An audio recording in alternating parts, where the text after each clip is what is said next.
బోనం చూస్తుంటే బాగా కలర్ఫుల్ గా అందంగా అలంకరించారు కదా. ఇదే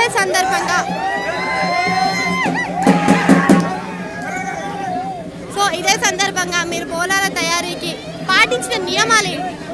మేము ఎర్లీగా లేచి అమ్మవారికి బల్కంపేట టెంపుల్కి వచ్చేసి బోనం రెడీ చేసేసుకొని నైవేద్యం రెడీ చేసేసుకొని అమ్మవారికి బోనం సమర్పించుకుంటాం. ప్రతి సంవత్సరం మేము బల్కంపేట కళ్యాణ రోజు అమ్మవారికి బోనం సమర్పించుకుంటాం. ఎప్పటి నుంచి అంటే ఎన్నేళ్ళుగా మీరు బోనం దాదాపు మేము ఒక 10 years నుంచి సమర్పిస్తాం అమ్మవారికి బోనం.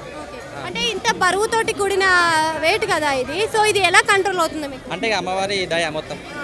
సో ఇదే విధంగా మీరు చేసే అంటే ఆడుతూ పాడుతూ బోనాన్ని సమర్పిస్తారు కదా, సో అలా సమర్పించడానికి ముందుగానే చాలా ఎగురుతారు, కింది నుంచి కూడా పైనకి ఎగురుతారు. సో అది కూడా అమ్మవారి దయ, అంతా బల్కంపేట అమ్మవారి దయ. అంటే మీరు కోరుకున్న కోరికలు అన్నీ నెరవేరుతాయి కాబట్టి ప్రతి సంవత్సరమే బోనం ఎక్కిస్తాం. అంటే బోనంలో కూడా రకాలు ఉంటారు, మీరు ఏ రకమైన బోనం? మేమంటే ఇప్పుడు అమ్మవారికి అలంకరణ చేసిన అమ్మవారి బోనం మీద అమ్మవారి ఫేస్ గిట్లా పెట్టేసి ఎక్కిస్తున్నాం అమ్మవారికి. అంటే మీకు అమ్మవారు వస్తారా? అవును.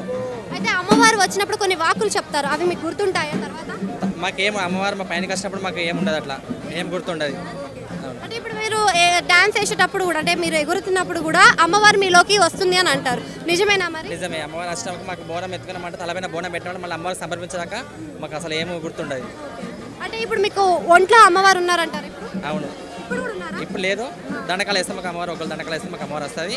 అప్పుడు అమ్మవారు ఆవహించి మాకు ఊడి రాక బోనం సమర్పించాక అమ్మవారు మా పైన ఉంటుంది, ఆడుకుంటూ ఒక వాళ్ళతోనే ఆడుకుంటూ వెళ్తాం.